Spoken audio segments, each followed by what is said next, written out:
Dari capaian pembelajaran dan tujuan pembelajaran yang telah saya uraikan, maka saya akan menjelaskan materi tentang sistem peredaran darah pada manusia. Selamat menyaksikan.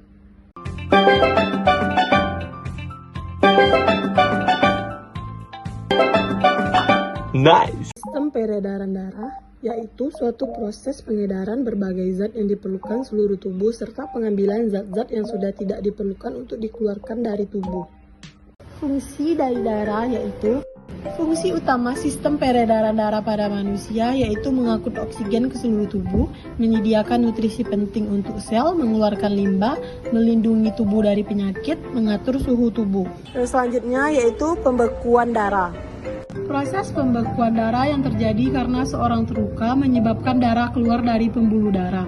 Kemudian trombosit ikut keluar bersama darah, setelah itu menyentuh permukaan kasar yang menyebabkan trombosit pecah sehingga mengeluarkan enzim yang disebut trombokinase.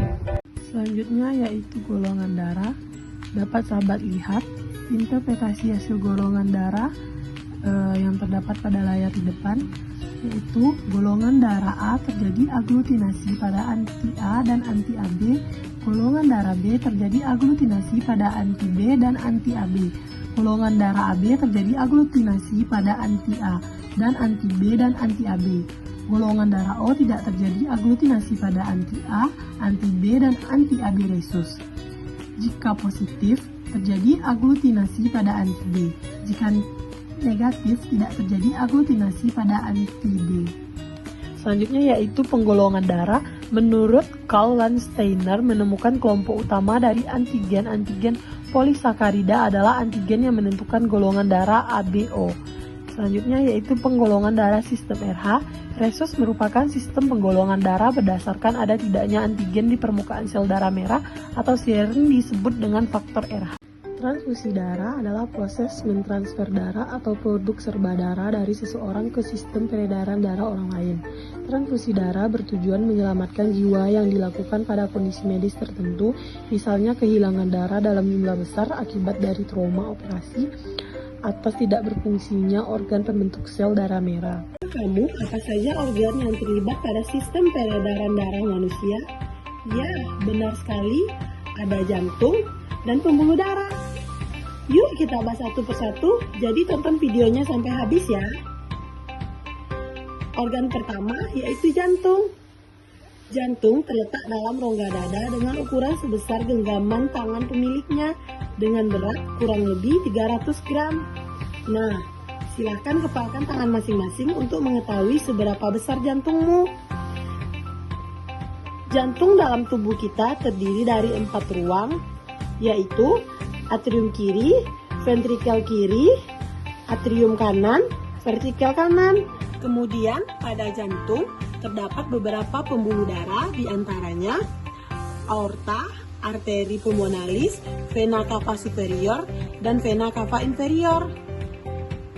Pada jantung terdapat sekat atau disebut juga septum.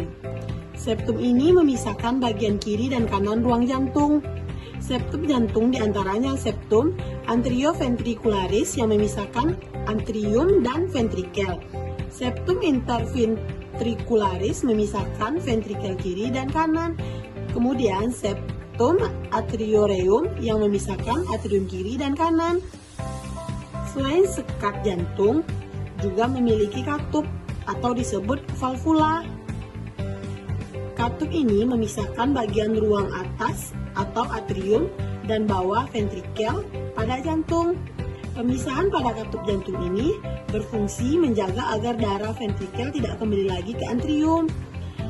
Beberapa katup yang berada di jantung diantaranya adalah valvula tricuspidalis yang memisahkan atrium kanan dan ventrikel kanan, valvula bicuspidalis yang memisahkan antara atrium kiri dan ventrikel kiri, dan ada valvula semilunaris yang berada di antara pembuluh aorta dan arteri.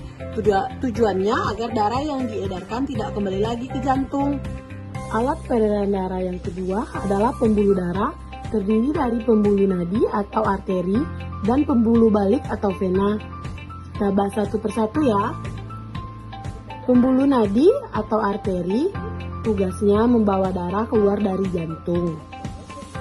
Pembuluh nadi terdiri dari 3 lapisan, yaitu endotelium atau lapisan dalam tersusun atas sel epitel. Lapisan tengah berupa otot polos untuk mengatur aliran dan tekanan darah, kemudian lapisan luar berupa jaringan ikat yang kuat dan elastis. Untuk mempertahankan tekanan darah pada pembuluh nadi, terdapat cabang kecil yang terhubung langsung dengan pembuluh kapiler disebut dengan arteriola. Pembuluh kapiler fungsinya sebagai tempat pergantian oksigen dan hasil metabolisme. Pembuluh nadi arteri ada 2 macam, yaitu aorta, berfungsi membawa darah yang banyak mengandung oksigen dari jantung ke seluruh tubuh, dan arteri pulmonalis, membawa darah yang banyak mengandung karbon dioksida dari jantung menuju paru-paru. Selanjutnya, pembuluh balik atau vena berfungsi membawa darah menuju jantung.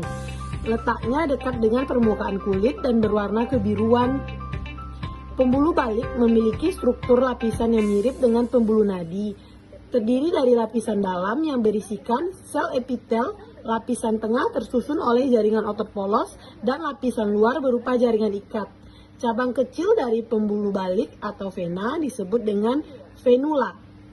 Menurut mekanisme peredaran darah manusia termasuk makhluk hidup yang memiliki sistem peredaran darah tertutup dan ganda. Di video ini kita akan bahas apa itu peredaran darah tertutup dan ganda. Dan kita juga akan membahas tentang peredaran darah besar dan peredaran darah kecil.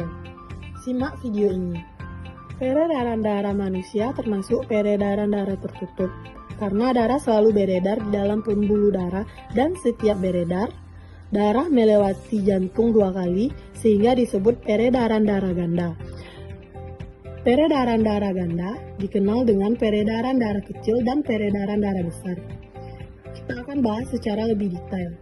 Peredaran darah kecil merupakan peredaran darah yang dimulai dari jantung atau bilik kanan menuju ke paru-paru, kemudian kembali lagi ke jantung atau serambi kiri. Cukup sederhana ya sahabat. Jadi peredaran kecil ini identik dengan melewati paru-paru, dari jantung ke paru-paru ke jantung. Yang perlu kita ketahui adalah pada siklus peredaran darah kecil merupakan sistem peredaran darah yang sederhana dari jantung ke paru-paru ke jantung, mulai dari bilik kanan, arteri pulmonalis, paru-paru, vena pulmonalis, serambi. Itu adalah siklus peredaran darah kecil. Bagaimana dengan siklus peredaran darah besar? Apakah besar banget dibandingkan dengan yang kecil? Tentu sahabat perlu ketahui. Peredaran darah besar merupakan peredaran darah dari jantung ke seluruh tubuh dan kembali lagi ke jantung. Ingat, peredaran darah yang tidak ke paru-paru tapi ke seluruh tubuh. Dari jantung, tepatnya dari bilik kiri ke seluruh tubuh dan kembali lagi ke jantung. Siklus secara detail yaitu bilik kiri menuju ke aorta, menuju ke seluruh tubuh kecuali paru-paru, selanjutnya menuju vena cava, dan selanjutnya menuju ke serambi kanan. Untuk lebih jelasnya, kita akan simak sekali lagi bagaimana peredaran darah ganda yang dimulai dari peredaran darah kecil dan dilanjutkan dengan siklus peredaran darah besar. Berikut adalah pembahasan tentang sistem peredaran darah. Semoga sahabat bisa membedakan yang mana sistem peredaran darah kecil dan mana sistem peredaran darah besar. Cukup sederhana ya sahabat, bisa dilihat bahwa sistem peredaran darah kecil yaitu melewati paru-paru, kalau sistem peredaran darah besar yaitu ke seluruh tubuh. Semoga sahabat paham dengan yang saya jelaskan. Cukup sekian penjelasan saya. Assalamualaikum warahmatullahi wabarakatuh.